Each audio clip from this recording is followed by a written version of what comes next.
Boa noite, irmãos e irmãs, graça, paz da parte do Senhor Jesus, todos nós que aqui nos encontramos nessa noite, para mais uma vez nos juntarmos em louvor a Deus, em adoração e meditação também na sua palavra. Quero convidar a todos para a leitura de 2 versículos do capítulo número 3 da primeira carta de João, versículo 23 e versículo 24, é o nosso texto desta noite. 1 João 3, versos 23 e 24, que nos diz assim: Ora, o seu mandamento é este, que creiamos em o nome do seu Filho Jesus Cristo e nos amemos uns aos outros, segundo o mandamento que nos ordenou. E aquele que guarda os seus mandamentos permanece em Deus e Deus nele. E nisto conhecemos que ele permanece em nós, pelo Espírito que nos deu. Quando João começa essa nova etapa aqui do texto, a partir do versículo 11 e até esse final, esse trecho aí que nós estamos meditando nele nessa noite, ele vai passar de um assunto para outro. Na sessão anterior, ele estava falando sobre justiça, a questão de ser justo, a justiça de Deus. Mas agora ele fala sobre o amor de Deus e o amor que Deus nos ensina em Cristo Jesus. Então João diz assim: o amor é o novo mandamento. Nós temos um novo mandamento, e esse novo mandamento é o amor, que na verdade não é novo, é velho. Essa lição, essa instrução para que para que nós nos amemos, ela não é nova. Mas, entretanto, ele vai ser apresentado aqui numa nova luz, numa nova forma. Aquela instrução que nós possamos amar ao nosso próximo como a nós mesmos, agora isso vai ser visto numa outra ótica, de uma nova maneira. E João vai fazendo isso por antíteses, né? Falando na sua linguagem. A linguagem joanina é uma linguagem de paradoxos, de antíteses. Ele usa essa linguagem de opostos, não é? Luz e trevas, vida e morte, filhos de Deus e filhos do diabo. Ele vai fazendo essa construção. E ele aqui começa a lembrar aos seus leitores que esse amor recíproco, esse amor que deve haver entre as pessoas, é algo que é muito antigo. E ele lembra aqui, a partir do verso 11, verso 12, a experiência de Caim e Abel. Nós devemos nos amar uns aos outros, ele diz, não segundo Caim, que era maligno e assassinou a seu irmão, não dessa forma, mas devemos nos amar uns aos outros de uma maneira como Jesus Cristo nos amou. Ele lembra essa ação de Caim contra Abel e vai dizer que, por conta disso, Deus, que conhece os nossos corações, ele aceitou o sacrifício de Abel, mas não aceitou o sacrifício de Caim. E isso tudo antes de todos os acontecimentos, antes de toda aquela situação. E aí vem as perguntas, quer dizer, na Escritura inicialmente não fica claro, né, em Gênesis, por que o sacrifício de um foi aceito, de outro não foi aceito, né? Mas a Escritura vai iluminando a esse respeito. O próprio autor de Hebreus vai falar sobre isso.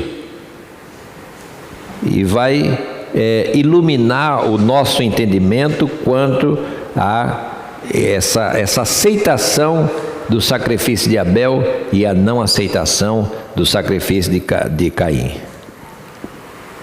Então, Deus que conhece os corações, Deus que sabe das intenções, sabe dos propósitos do coração, Ele viu o sacrifício de Abel, que foi um sacrifício, ele sacrificou, ele ofereceu o sacrifício, assim como seu irmão também ofereceu o sacrifício, mas não basta sacrificar.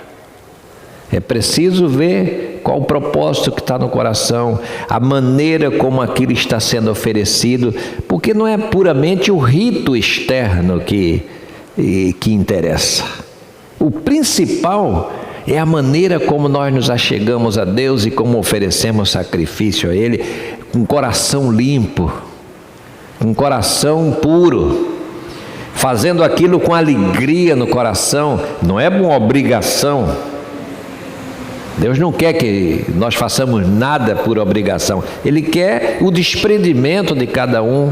Ele quer que haja em nós essa alegria de estar adorando a Ele, cultuando a Ele, oferecendo culto a Ele. O culto é um sacrifício, mas um sacrifício não no sentido do termo dessa expressão, porque não é sacrifício, nem deve ser sacrifício para nós. Sacrifício no sentido de estar diante de Deus, de oferecer algo a Deus, mas oferecer com alegria, oferecer de coração limpo, de coração aberto. Então Deus viu o que aconteceu com Abel e viu o que aconteceu com Caim. E por isso o autor da carta aqui, João, ele vai dizer, olha, nós devemos nos amar não segundo Caim, da forma como ele fez, porque as suas obras eram más e a de seu irmão eram justas. Mas isso ficou claro no coração de Deus, na mente de Deus, porque Ele não só vê as nossas ações, como Ele vê as intenções que está em nós. Então, Ele vai dizer, logo a seguir, que esse amor diferenciado, esse amor de Cristo, esse amor deve ser manifesto no seio da igreja. E João diz assim, olha, como é que nós identificamos isso? Que esse amor de Deus, ele está presente. Ele diz, a maneira de saber se alguém passou da morte para a vida, não é ela dizendo, não é uma frase, não é ela dizendo que aceitou alguma coisa, mas uma forma de saber disso é por meio da prática do amor. É da forma de que a gente ame as pessoas, não de palavras, mas com atos. Sabemos que já passamos da morte para a vida, diz o verso 14, porque amamos nossos irmãos. Aquele que não ama, permanece na morte. Então veja como João é um apóstolo, é um pastor prático. Ele está colocando a ação primeiro, a prática. Você ama a Deus? Você ama seu irmão? Então isso tem que ser visto. Não pode ser algo que você diz, eu guardo isso no meu coração, guardo na minha mente, ser algo meu, íntimo, não tenho que dar satisfação a ninguém disso. Não é dessa maneira. Aquele que ama, e ama de fato e de verdade, esse amor vai ser algo visível, vai ser algo que se enxerga, vai ser algo que se percebe, vai ser algo que as pessoas vão olhar para você, olhar para mim e vai dizer, tem um diferencial ali. As ações dele ou dela, os gestos, as atitudes, manifesta algo diferente. Então, ele está dizendo aqui, a falta de amor é a prova da morte espiritual. Deus é amor, E se Deus é amor e nós somos filhos de Deus, temos que buscar ser como Ele é. Porque a vida de Jesus e a vida que Jesus oferece é uma vida baseada no amor. Jesus amou os seus, e João vai dizer, não na carta, mas vai dizer no Evangelho, Ele amou os seus e amou até o fim. Ou seja, um amor que é incondicional. Um amor que se faz presente em todas as circunstâncias. Então esse amor é a prova que de fato que a minha vida, a sua vida mudou. Isso por que João está dizendo isso? Porque não era diferente no tempo dele e no nosso tempo. As pessoas dizem assim, você é cristão? Sou cristão. Cristão o quê? Sou protestante, sou evangélico. Ah, tá bem. E você tem a salvação? Tem a salvação. Por que você tem a salvação? Porque eu já declarei que eu abracei essa fé, que eu aceitei Jesus, alguma coisa desse tipo. E aí a pessoa começa a olhar você na vida, ou olhar a pessoa na vida, vamos falar assim em tese, né? Começa a olhar aquela pessoa na vida e aí diz assim, eu não vejo sinal nenhum de que isso aconteceu. Não estou vendo nada, não estou enxergando nada. E o que é que João está dizendo em relação a isso? Alguma coisa está errada. Porque isso tem que ser algo manifesto. Tem que ser algo visível. Tem que ser algo que se enxergue. Não precisa você ficar dizendo. Um pai e um filho, não precisa o pai estar dizendo assim, eu amo você, eu amo você, ou o filho está dizendo para o pai, para a mãe, eu amo você. Isso se diz em atos, em ações. Isso se diz em gestos. Isso se diz em atitudes. Então João é o apóstolo que fala do amor, mas o amor de maneira prática, do amor que é vivido, esse amor que é experimentado. E ele coloca isso aqui nesse pequeno trecho. Sentir amor pelo seu irmão, pelo próximo, é um sentimento verdadeiro que estabelece de fato o existir, o acontecer de uma nova vida. Por que eu nasci de novo? Porque Deus mudou meu coração. Antes eu não ligava para ninguém, nem para nada, e hoje eu amo minha família, amo meus irmãos, amo a minha igreja, amo as pessoas. Eu não quero o mal de ninguém. Isso é prova, João está dizendo, de que de fato essa vida, essa pessoa mudou. Então ele está dizendo, em outras palavras, para provar que de fato tudo mudou, e não somos pessoas que falam de amor sem praticá-lo, ele vai dizer aqui no verso 16, nisso conhecemos o amor em que Cristo deu a sua vida por nós, e devemos nós dar a nossa vida pelos nossos irmãos. É dessa maneira que conhecemos o amor. Eu sempre falo que esse é um versículo que poderia ser famoso, mas é um versículo desconhecido.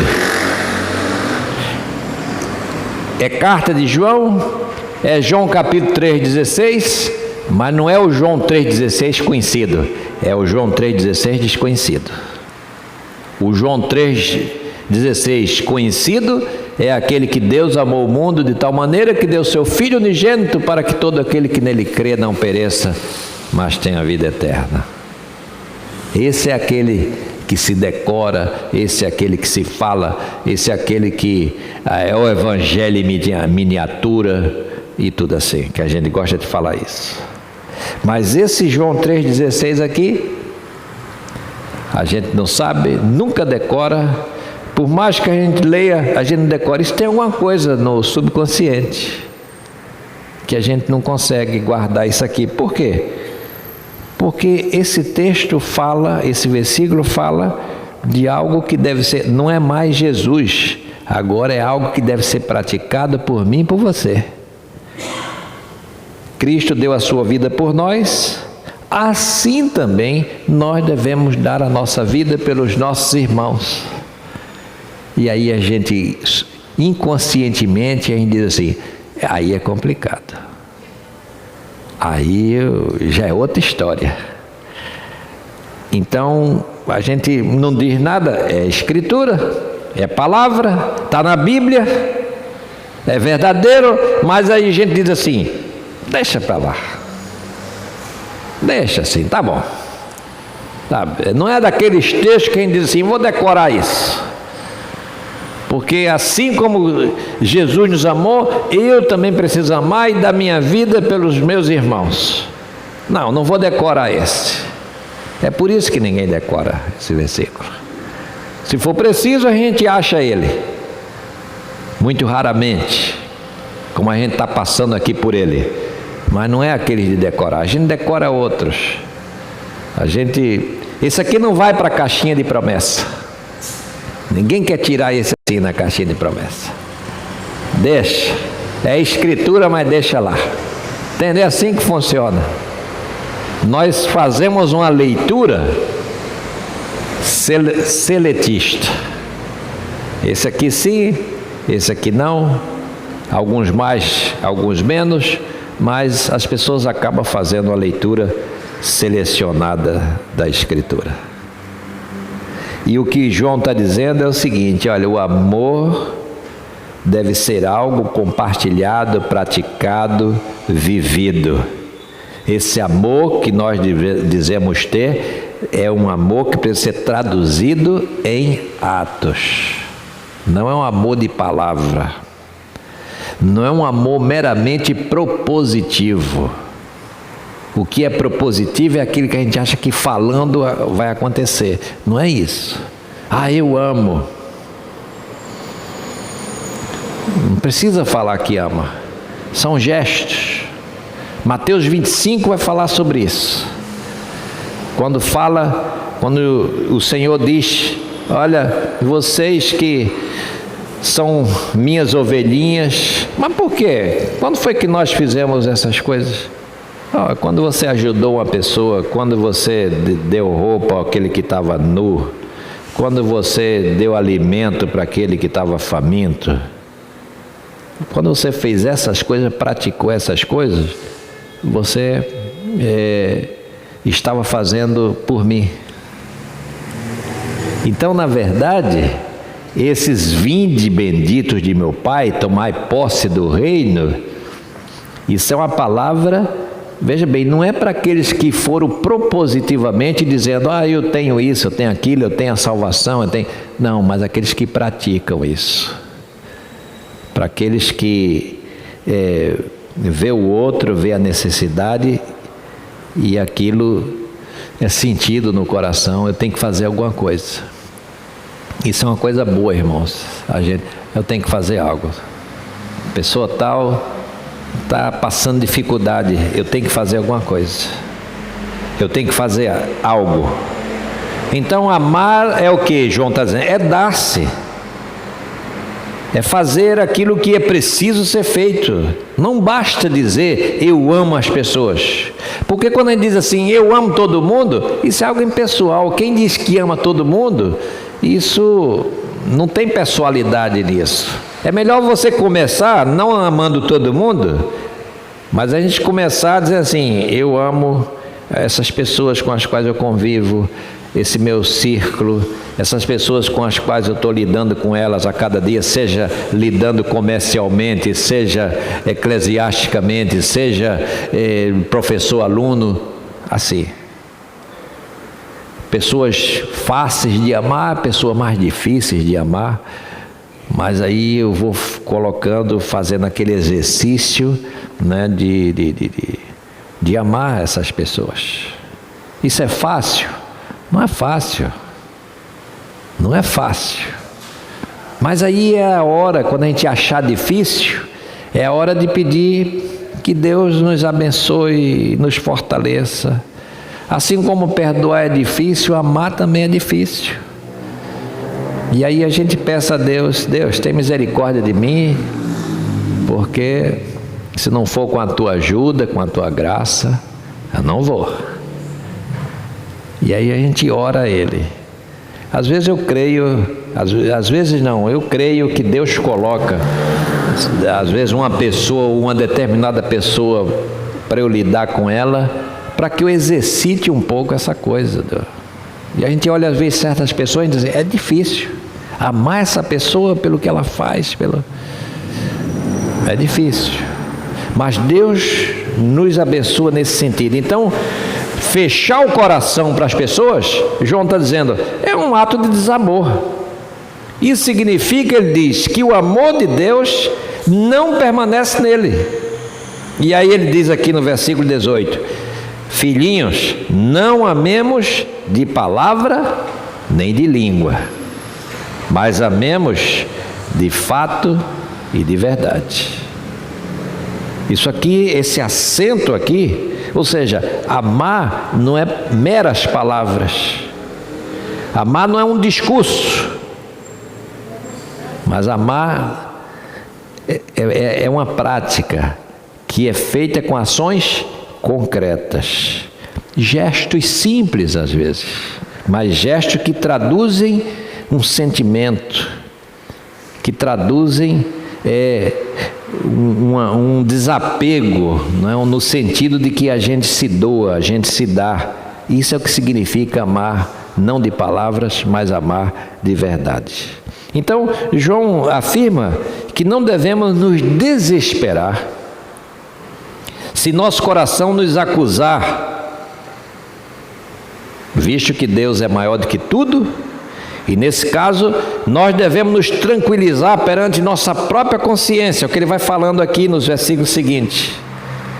Sabendo que Deus faz um justo juízo de cada um de nós. E aqui acontece uma espécie de julgamento. Ele diz, primeiro, nosso coração pode nos acusar.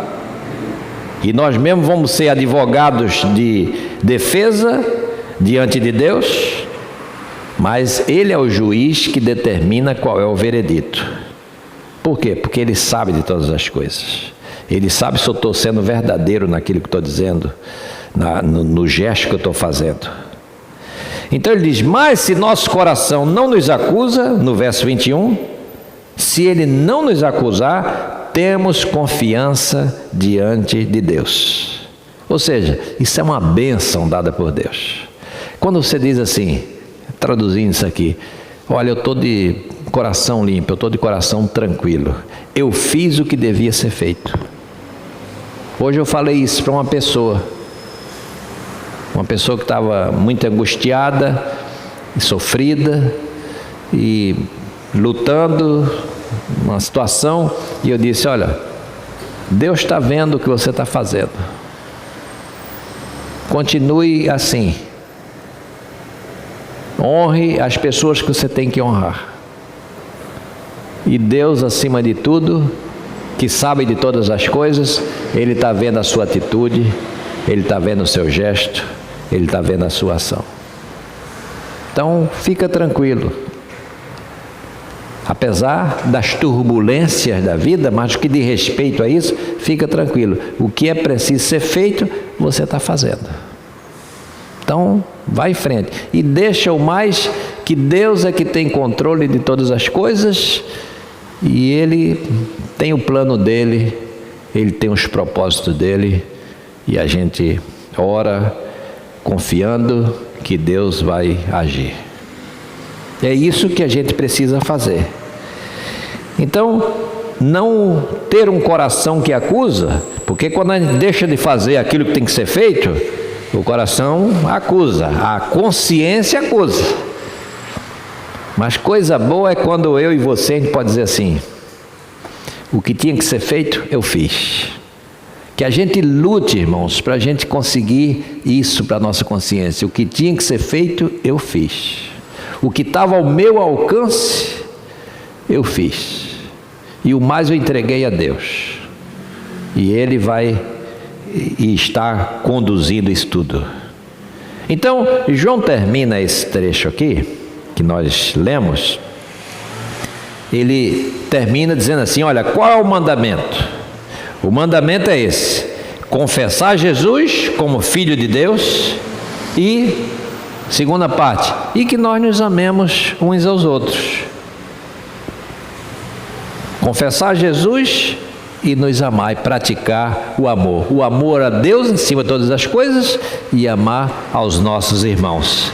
E ele fecha aqui no verso 24, unindo todos esses pontos desse trecho, ele fecha isso afirmando, né, que permanecer em Cristo não é meramente uma experiência mística.